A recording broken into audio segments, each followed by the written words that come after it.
character starts with small things. It's the promises we keep. It's the respect we show. We can continue down the road we're on, where winning matters more than how you play the game. Competence is important. Charisma can be very magnetic. Strategy is essential. But without character, leadership is hollow. The way we speak about others, especially when they're not in the room, that's character. We can let cynicism, arrogance, and disrespect keep eroding the fabric of our shared life. We individually can choose differently. Who are we becoming? Not just as individuals, but as organizations, as communities, and as nations. And this is worldwide. I'm not just talking about one country. What do we actually stand for? Welcome to The Inner Edge, a podcast about leadership, self-mastery, resilience, and reinvention. Welcome back to The Inner Edge. I want to talk about something that I feel it's really, really important to talk about, and I wanted to dedicate a whole episode to this. And I also feel like it's the elephant in the room that we don't talk about anymore when we talk about leadership, and that is the topic of character. It's a word that used to be central to how we judged leadership and how we judged people in their lives. We used to say things like, he's a man of character, or she has character. And we weren't talking about how much wealth someone had, how much status they had, how successful they are, or how polished someone looked on stage or their image. When we were talking about character, I think what we talked about is, or what we were noticing, is who you were when no one was watching. It was about integrity. It was about how you respected people. It was about how you interacted with decency. And I think when I look at what's happening in the world today, and I look at organizations, and I look at leaders of institutions and organizations, somewhere along the way, character just kind of like folded somewhere, and it slipped out of our everyday language, almost out of our expectations. It's like we don't expect people to have character anymore.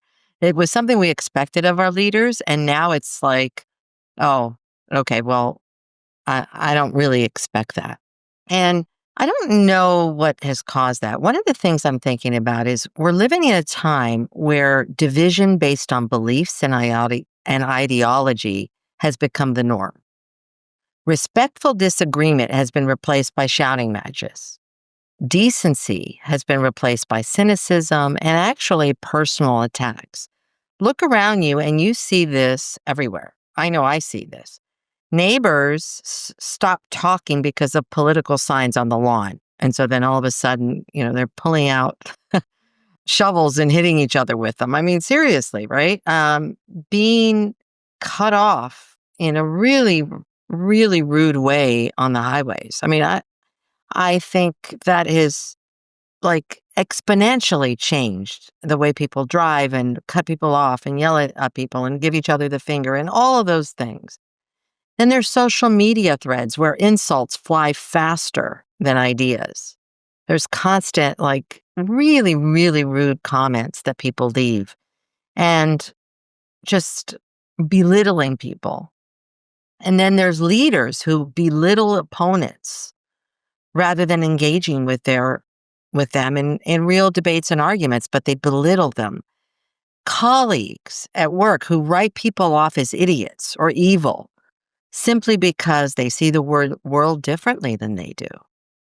That is a new type of discourse, and it's troubling. And what troubles me the most as someone who's been working in leadership development for over 20 years, it's a quarter of a century I've been working in leadership development. And our bad behaviors are now being disguised as righteousness. They masquerade as doctrines, as principles, as values. So we say, well, I have a right to be this because I'm standing up for a belief. And so the leaders that I'm observing excuse arrogance, cruelty, or even dishonesty because it's cloaked in the language of ideology. I'm just telling the truth. I'm standing up for what I believe and what for others believe. I'm protecting my side as if we have sides. Now we have sides. This is one side, this is another side. I don't know how we get to what side, but all of a sudden we're on a side. And when you strip away all this spin, often what's underneath all of this is not really moral conviction, and it's not really congruent with real values. It's fear, it's ego, and it's power. And when character suddenly becomes optional, in my opinion, having studied leadership and psychology and neuroscience for so many years, everything else falls apart. And so I just was compelled to talk about this on this show today, since we're talking about the inner edge, because I believe we are at a major decision point in the world.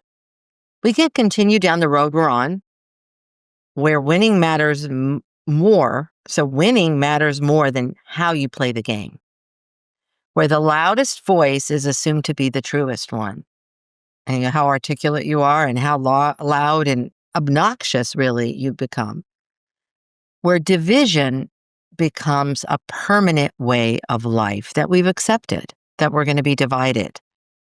Or we can stop and ask a deeper question.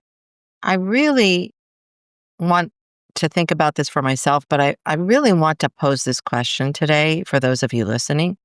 Who are we becoming? Not just as individuals, but as organizations, as communities, and as nations. And this is worldwide. I'm not just talking about one country. What do we actually stand for? Because competence is important. Yes, charisma can be very magnetic. Strategy is essential. But without character, leadership is hollow. Character is not flashy. It doesn't get headlines. That's the problem. It doesn't get accolades because it's quiet. And it's the leader who chooses honesty, even when a half-truth would be more convenient. It's the executive who treats the most junior employee with the same respect as the board chair, and notices people and recognizes people. It's the parent who apologizes to their child when they lose their temper instead of pretending they're always right because they're the parent. Character is forged in the quiet moments, and it's revealed in the decisions we make when the spotlight is off. And it is precisely what I believe we're all starving for right now. So how do we get beyond this decay of character? First, I think we need to remember that character starts with small things. It's the promises we keep. And this one, I think, is really, really big. It's the respect we show. Respect. There's a song about that for a reason. RESPECT, respect. The way we speak about others, especially when they're not in the room, that's character. Second, we need to recenter character in our expectations of leaders. Not just, is she effective or did he deliver results? But actually asking the questions and having the expectation of, did they lead with decency? Did they respect others? Did they show integrity? Are they honest? And did they treat people with respect? Did they create belonging or did they create division? That's what we need to expect and demand of the leaders we have. And finally, we need the courage to hold ourselves accountable. It's easy to point fingers at politicians or organizational CEOs, but character is lived in each of our choices every day. If we want leaders of character, we have to be people of character.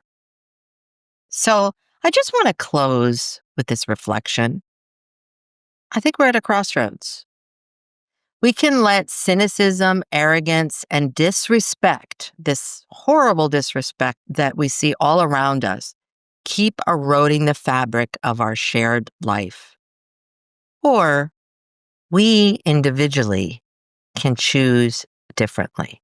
Because the inner edge that I'm talking about, and this whole podcast is about, isn't about how loud you can be or how fast you can win.